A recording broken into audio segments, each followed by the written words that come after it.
చౌడేశ్వరీదేవి జ్యోతిష్యాలయం ప్రముఖ జ్యోతిష్యులు కాళికాదేవి ఉపాసకులు జ్యోతిష్య పండిత్ ఎంకే శాస్త్రి గారు మీ హస్తరేఖలు ముఖ లక్షణము ఫోటో జాతకం చూసి మీ జీవిత సంపూర్ణ భవిష్యత్తు తెలపగలరు. మీకు ఎటువంటి సమస్యలు ఉన్నా చౌడేశ్వరీదేవి పూజలు చేసి పరిహారం చేయగలరు. స్త్రీ పురుష వశీకరణం 100% గ్యారంటీ. సెల్ 9481312761.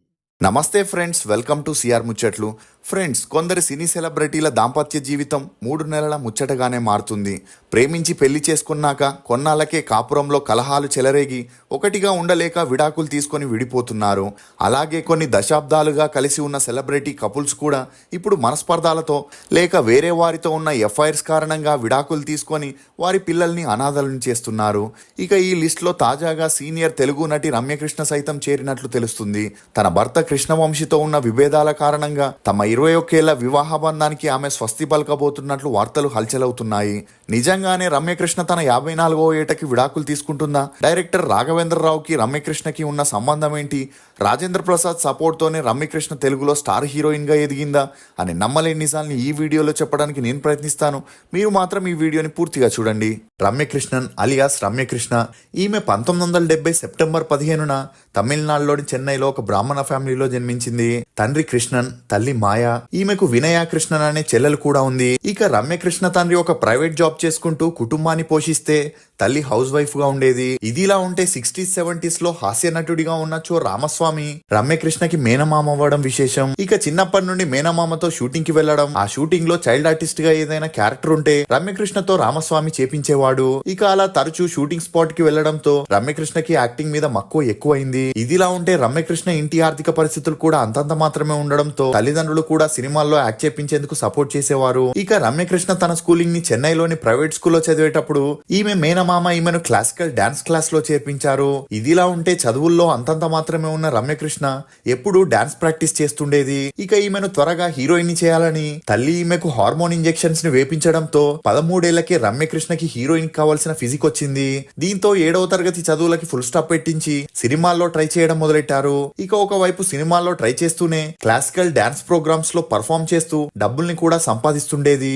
ఇక అలా 1982లో కళాక్షేత్రంలో రమ్యకృష్ణ డాన్స్ పర్ఫార్మెన్స్ ని చేసేటప్పుడు ఆ ప్రోగ్రామ్ కి డైరెక్టర్ చిత్రాలయ గోపు గారు గెస్ట్ గా వెళ్లడం జరిగింది. అలా అక్కడ రమ్యకృష్ణ పర్ఫార్మెన్స్ ని చూసి చాలా ఇంప్రెస్ అయ్యాడు.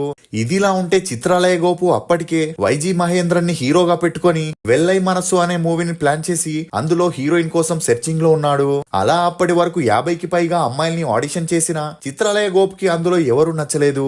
దీంతో కళాక్షేత్రంలో నాటకాల్లో అందంగా ఉండి మంచిగా నటించే అమ్మాయిలు ఉంటారని అతని టీం వారు ఇతనికి చెప్పడంతో కళాక్షేత్ర ప్రోగ్రామ్స్ కి అతను వెళ్లడం జరిగింది. ఇక అలా రమ్యకృష్ణకి 13 ఏళ్లకే హీరోయిన్ కావాల్సిన అన్ని లక్షణాలు ఉండడంతో అక్కడే ఉన్న రమ్యకృష్ణ తల్లితో ఆ డైరెక్టర్ మీ కూతుర్ని నా మూవీలో యాక్ట్ చేపిస్తారా అని అడగగా అందుకు రమ్యకృష్ణ తల్లి 2 రోజుల్లో చెప్తామని వెళ్లిపోయింది. ఇక అలా వచ్చిన అవకాశాన్ని వదులుకోకూడదని, సినిమాల్లో అవకాశం దొరకడం కష్టమని చో రామస్వామి చెప్పడంతో రమ్యకృష్ణ తల్లిదండ్రులు ఒప్పుకోవడం జరిగింది. దీంతో డైరెక్టర్ చిత్రాలయ గోపు వైఎస్ మహేంద్రన్ రమ్యకృష్ణకి స్క్రీన్ టెస్ట్ చేయడంతో ఆ మూవీకి రమ్యకృష్ణని హీరోయిన్ గా ఫిక్స్ చేశారు. ఇక అలా 1982లో స్టార్ట్ అయిన ఈ మూవీ షూటింగ్ 10 రోజుల తర్వాత డైరెక్టర్ కి ప్రొడ్యూసర్ కి మనస్పర్ధలు వచ్చి ఆ ప్రాజెక్ట్ ని అక్కడికే ఆపేశారు. ఇక అలా ఆ ప్రాజెక్ట్ మళ్ళీ ఎప్పుడు స్టార్ట్ అవుతుందో అని 6 నెలల వరకు వెయిట్ చేసిన రమ్యకృష్ణకి ఎలాంటి యూజ్ అవ్వలేదు. కానీ 1 సంవత్సరం తర్వాత ఆ మూవీ ప్రొడ్యూసర్ అయిన సివి శ్రీధర్ అప్పటికే ఇతను చాలా మూవీస్ లో ప్రొడ్యూసర్ గా డైరెక్టర్ గా వ్యవహరించడంతో మళ్ళీ వెల్లై మనసు మూవీని రీస్టార్ట్ చేశాడు. ఇక అలా మొదటి మూవీ ఆగిపోతే తన కెరియర్ ఏమైపోతుందో అని భయపడిన రమ్యకృష్ణకి ఈ మూవీ రీస్టార్ట్ అవ్వడంతో మూవీ రిలీజ్ అయి తనకి మంచి గుర్తింపు వస్తుందనుకుంది. ఇక వెల్లై మనసు మూవీ 1984లో రిలీజ్ అయి ఫ్లాప్ అయింది. దీంతో సినిమాల్లో రమ్యకృష్ణ ఎంత ట్రై చేసినా ఈమెకు హీరోయిన్ గా ఎవరు ఛాన్స్ ఇవ్వలేదు. ఇక ఇదిలా ఉంటే రజనీకాంత్ శివాజీ గణేశన్ నటించిన పడికాదవన్ అనే మూవీలో రమ్యకృష్ణకి చిన్న పాత్రను పోషించే ఛాన్స్ వచ్చింది. అలా ఈ మూవీ రిలీజ్ అయి సూపర్ హిట్ అయినా రమ్యకృష్ణ చేసిన పాత్రకి ఎటువంటి గుర్తింపు రాలేదు. ఇక 80s లో ఫిల్మ్ ఇండస్ట్రీ మొత్తం చెన్నైలోనే ఉండడంతో రమ్యకృష్ణ తన తల్లితో కలిసి అన్ని మూవీ ఆఫీస్లకి ఛాన్స్ల కోసం తిరుగుతుండేది. ఇలా ఉన్నప్పుడే హాస్య నటుడు నగేష్ తన కొడుకైన ఆనంద్ బాబుని పెట్టుకొని తనే ప్రొడ్యూసర్ గా డైరెక్టర్ గా పాత జ్ఞాపకం ఇల్లయో అనే మూవీని ప్లాన్ చేశాడు. ఇక నగేష్ అప్పటికే టాప్ కమీడియన్ గా ఉన్నప్పటికీ తన కొడుకుని సినిమాల్లో హీరోగా సక్సెస్ చేయాలని 10 సినిమాల వరకు చేసిన అందులో ఒకటి మాత్రమే హిట్ అయింది. మిగతావన్నీ ఫ్లాప్ అవడంతో ఈ మూవీతోనైనా తన కొడుకుని సక్సెస్ ట్రాక్ లోకి తీసుకురావాలనుకున్నాడు. అలా ఈ మూవీ కోసమే హీరోయిన్ సెర్చింగ్ లో ఉన్నప్పుడు ఈ విషయాన్ని తెలుసుకున్న రమ్యకృష్ణ మేనమామ చో రామస్వామి రమ్యకృష్ణకి హీరోయిన్ గా ఈ మూవీలో ఛాన్స్ ఇవ్వమని నగేష్ ని అడగడం జరిగింది. అంతేకాకుండా అప్పటికే యాక్టింగ్ లో రమ్యకృష్ణకి ఎక్స్పీరియన్స్ ఉండడంతో నగేష్ రమ్యకృష్ణని హీరోయిన్ గా సెలెక్ట్ చేశాడు. అలా ఈ మూవీ షూటింగ్ జరిగేటప్పుడే కెఎస్ రవికుమార్ నగేష్ దగ్గర అసిస్టెంట్ డైరెక్టర్ గా పనిచేసేవాడు. ఈ మూవీ షూటింగ్ లోనే రమ్యకృష్ణకి కెఎస్ రవికుమార్ కి మంచి పరిచయం ఏర్పడింది. ఇదిలా ఉంటే ఈ మూవీ షూటింగ్ లో ఒక యాక్షన్ సీక్వెన్స్ లో డమ్మీ గన్ తో ప్రాక్టీస్ చేయాల్సి ఉండేది. అలా సీసం బుల్లెట్స్ ఉన్న గన్ తో కెఎస్ రవికుమార్ హీరో ఆనంద్ కి రిహార్సల్ చేపిస్తుండగా పొరపాటున అది మిస్ ఫైర్ అయి ఆ బుల్లెట్ రమ్యకృష్ణ తల్లి భుజానికి దిగడంతో ఆమెను వెంటనే హాస్పిటల్లో చేర్పించారు. ఇక అలా కెఎస్ రవికుమార్ మీద పోలీస్ స్టేషన్ లో కేసు కూడా రిజిస్టర్ అయింది. ఇదిలా ఉంటే రమ్యకృష్ణ తల్లికి స్పృహ వచ్చాక అతను తెలియకుండా చేశాడని చెప్పి ఆ కేసుని రిటర్న్ తీసుకోవడం జరిగింది. అప్పటి నుండే రమ్యకృష్ణకి కెఎస్ రవికుమార్ కి మంచి స్నేహం ఉండిందనే చెప్పొచ్చు. ఇక అలా పాత జ్ఞాపకం ఇల్లయో మూవీ భారీ ఎక్స్పెక్టేషన్స్ తో 1985 సెప్టెంబర్ 14న రిలీజ్ అయి ఫ్లాప్ అయింది. దీంతో రమ్యకృష్ణకి హీరోయిన్ గా ఛాన్సులు రావడం పూర్తిగా ఆగిపోయి సపోర్టింగ్ క్యారెక్టర్స్ ని చిన్నా చిత్క క్యారెక్టర్స్ ని ఇచ్చేవారు. అలా సర్వం శక్తిమయం, పువితు, విలంగు అనే మూవీస్ చేస్తూ కమల్ హాసన్ తో ప్రతిసొల్లుం పిల్లయ్య అనే మూవీలో సెకండ్ హీరోయిన్ గా చేసిన అన్ని మూవీస్ రిలీజ్ అయి ఫ్లాప్ అవడంతో రమ్యకృష్ణని ఇండస్ట్రీలో ఐరన్ లెగ్ గా పరిగణించడం జరిగింది. అంటే ఈమె ఏ మూవీలో ఉంటే ఖచ్చితంగా ఆ మూవీ ఫ్లాప్ అవుతుందనే వార్తలు ఇండస్ట్రీలో స్ప్రెడ్ అయ్యాయి. అలా ఈ ముద్ర పడడంతో తమిళ్లో ఈమెకు ఎవరు ఛాన్స్లు ఇవ్వకపోయేసరికి మలయాళం, తెలుగు, కన్నడ భాషల్లో కూడా ట్రై చేయడం మొదలెట్టింది. అలా ట్రై చేసేటప్పుడే మలయాళంలో మోహన్ లాల్, మమ్ముట్టి హీరోస్ గా యాక్ట్ చేసిన నేరం పులరం బోల్ అనే సినిమాలో రమ్యకృష్ణకి హీరోయిన్ గా చేసే ఛాన్స్ వచ్చిన ఆ మూవీ కూడా 1986లో రిలీజ్ అయి ఫ్లాప్ అయింది. ఆ తర్వాత తెలుగులో కృష్ణ గారు హీరోగా యాక్ట్ చేసిన కంచుగోడ అనే సినిమాలో రమ్యకృష్ణ ఒక గిరిజన అమ్మాయి పాత్రను పోషించింది. ఇక ఈ మూవీ కూడా ఆడకపోయినా వెంటనే భలే మిత్రులు మూవీలో సెకండ్ హీరోయిన్ గా ఛాన్స్ వచ్చింది. కానీ ఈ మూవీ కూడా రిలీజ్ అయి ఫ్లాప్ అయింది. ఇదిలా ఉన్నప్పుడే తెలుగులో లేడీస్ మ్యాన్, కొత్త అమ్మాయిలకి లక్కీ స్టార్ అని పిలువబడే రాజేంద్ర ప్రసాద్ గారు కొత్త హీరోయిన్స్ కి తన మూవీలో పిలిచి మరి ఛాన్స్ ఇస్తుండేవారు. అలా రమ్యకృష్ణతో పెరిగిన మంచి స్నేహం కారణంగా మదన గోపాలుడు అనే మూవీలో హీరోయిన్ గా ఛాన్స్ ఇవ్వగా ఆ మూవీ 1987లో రిలీజ్ అయి ఓకే టాక్ వచ్చింది. దీంతో వీరిద్దరూ కలిసి బావా మర్దల సవాలు, బామ్మ కలాపం, పైలా పచీసు, ఆస్తులు అంతస్తులు, దాగుడు మూతల దాంపత్యము అని వీరిద్దరూ కలిసి 11 సినిమాలో హీరో హీరోయిన్స్ గా చేయడం విశేషం. ఇక అలా రమ్యకృష్ణని ఐరన్ లెగ్ గా పిలిచిన ఇండస్ట్రీ వారే రాజేంద్ర ప్రసాద్ తో చేసిన most of the movies hit అవ్వడంతో ఈమెను అందరూ గోల్డెన్ లెగ్ గా పిలవడం మొదలెట్టారు. ఇక ఆ మధ్యలోనే కె విశ్వనాథ్ గారి డైరెక్షన్ లో సూత్రధారులు అనే మూవీలో రమ్యకృష్ణ సీతాలుగా ఒక పాత్రని పోషించగా ఆ మూవీ రిలీజ్ అయి హిట్ అవ్వడంతో పాటు బెస్ట్ ఫిలిం కేటగిరీలో నేషనల్ అవార్డు కూడా పొందింది.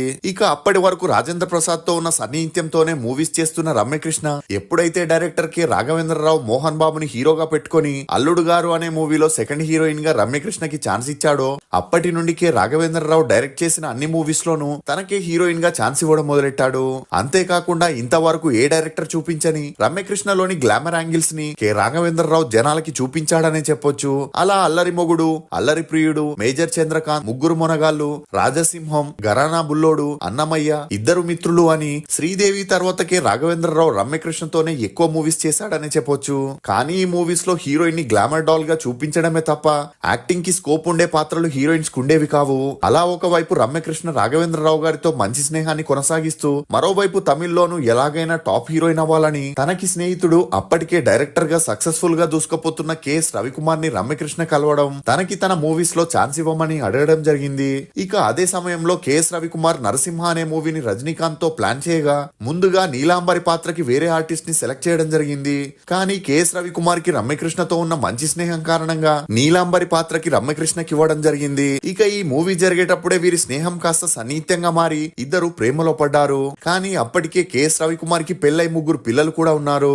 ఇక నరసింహ మూవీ 1999లో రిలీజ్ అయి సూపర్ డూపర్ హిట్ అవడంతో పాటు అప్పటి వరకు రమ్యకృష్ణ అంటే గ్లామర్ డాల్ అనుకున్న వారంతా ఆ మూవీలో ఈమె యాక్టింగ్ చూసి ఫ్యాన్స్ గా మారారు. అలా ఆ తర్వాత పాటాలి, పంచతంత్రం అనే మూవీస్ చేసేటప్పుడు వీరిద్దరూ లివింగ్ రిలేషన్ లో ఉండేవారు. ఇక ఈ మూవీస్ చేస్తున్నప్పుడే రమ్యకృష్ణ ప్రెగ్నెంట్ అయిందని, దీంతో రవికుమార్ తో తన భార్యకి విడాకులు ఇప్పించి తనని పెళ్లి చేసుకోవాలని రమ్యకృష్ణ డిసైడ్ అయింది.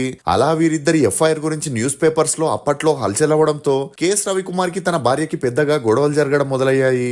అలా ఒక రోజు ఆ గొడవల్లో మాటా పెరిగి కేఎస్ రవికుమార్ తన వల్లే రమ్యకృష్ణ ప్రెగ్నెంట్ అయిందని చెప్పడంతో అతని భార్య నేరుగా రమ్యకృష్ణ ఇంటికి వెళ్లి పెద్దగా గొడవలు చేస్తూ చుట్టుపక్కల వారి ముందు ఈమెను అవమానించడం జరిగింది. ఇక ఈ అవమానాన్ని తట్టుకోలేని రమ్యకృష్ణ కేఎస్ రవికుమార్ తో తన భార్యకు విడాకులు ఇవ్వమని చెప్పగా అందుకు కేఎస్ రవికుమార్ ఒప్పుకోకుండా రమ్యకృష్ణనే అబార్షన్ చేపించుకోమని చెప్పడంతో హార్ట్ బ్రేక్ అయిన రమ్యకృష్ణ అందుకు ఒప్పుకోకుండా 75 లక్షల రూపాయలని డిమాండ్ చేసిందని, ఈ విషయం బయటికి రాకుండా ఉండాలంటే తను చెప్పిన అమౌంట్ ఇవ్వాలని చెప్పడంతో కేఎస్ రవికుమార్ కి వేరే దారి లేక 75 లక్షల రూపాయలని ఇచ్చాడని, దీంతో ఆమె అబార్షన్ చేపించుకుందనే వార్తలు అప్పట్లో మీడియాలో హల్చలయ్యాయి. ఇక ఇదే విషయంపై వీరిద్దరిని మీడియా ప్రశ్నించగా అందుకు వీరు స్పందించకపోవడంతో ఈ వార్తలు నిజమేనని అందరూ నమ్మసాగారు. ఇక రమ్యకృష్ణకి కేఎస్ రవికుమార్ తో ఉన్న గొడవల కారణంగా ఈమెకు తమిళ్లో ఎవరు ఛాన్సులు ఇచ్చేవారు కాదు. అలా ఆ మధ్యలోనే రమ్యకృష్ణ చంద్రలేఖ అనే మూవీని డైరెక్టర్ కృష్ణవంశీ దర్శకత్వంలో చేసేటప్పుడు వీరిద్దరికి మంచి పరిచయం పెరిగి ఆ మూవీ షూటింగ్ లోనే కృష్ణవంశీ రమ్యకృష్ణకి ప్రపోజ్ చేయగా అప్పటి వరకు ఒకే మూవీ హిట్ ఇచ్చిన కృష్ణవంశీ ప్రేమను రమ్యకృష్ణ యాక్సెప్ట్ చేయలేదు. ఇక అలా అంతఃపురం, సముద్రం, మురారి, ఖడ్గమని Krishna Vamsi back to back hit movies ఇచ్చాడు. ఇదిలా ఉంటే అప్పటికే 34 ఏళ్లున్న రమ్యకృష్ణకి హీరోయిన్ గా ఛాన్సులు తగ్గి ఐటమ్ డాన్సర్ గా సపోర్టింగ్ రోల్స్ రావడంతో కెరియర్ లో మంచి స్టేజ్ లో ఉన్న కృష్ణవంశీని పెళ్లి చేసుకుని సెటిల్ అవ్వాలనుకుంది. దీంతో ఇండస్ట్రీ వారికి తెలియకుండా రహస్యంగా ఇరు కుటుంబ సభ్యుల సమక్షంలో 2003 జూన్ 12న సింపుల్ గా పెళ్లి చేసుకున్నారు. ఇక ఇదిలా ఉంటే రమ్యకృష్ణ పేరు చిరంజీవి, నాగార్జున, రవిచంద్రన్, జగపతి బాబుతో కూడా వినిపించిన అది ఛాన్స్ల కోసం హీరో హీరోయిన్స్ మధ్య ఉండే అండర్స్టాండింగ్ అనే చెప్పొచ్చు.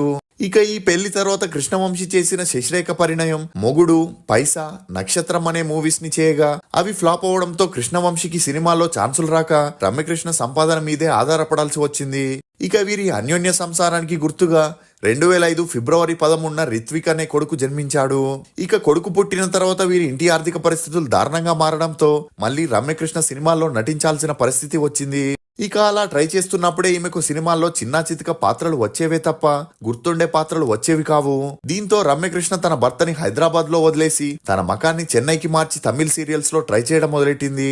ఇక అలా ట్రై చేయగా కలశం, తంగం, వంశం అనే సీరియల్స్ లో చేస్తూనే తెలుగులో కూడా అలా మొదలైంది. రాజకుమారి, నాగభైరవి అనే సీరియల్స్ చేయడంతో పాటు కొన్ని షోస్ కి హోస్ట్ గా కూడా వ్యవహరించింది. ఇక స్మాల్ స్క్రీన్ లో అంతలా డబ్బు గాని పేరు గాని రాకపోవడంతో రమ్యకృష్ణకే రాఘవేంద్రరావు గారిని మళ్ళీ కలవడం జరిగింది. ఎందుకంటే బాహుబలి అనే భారీ బడ్జెట్ సినిమాలో తనకి అవకాశం దొరికితే మళ్ళీ తన కెరియర్ ట్రాక్ లోకి వస్తుందనుకుంది.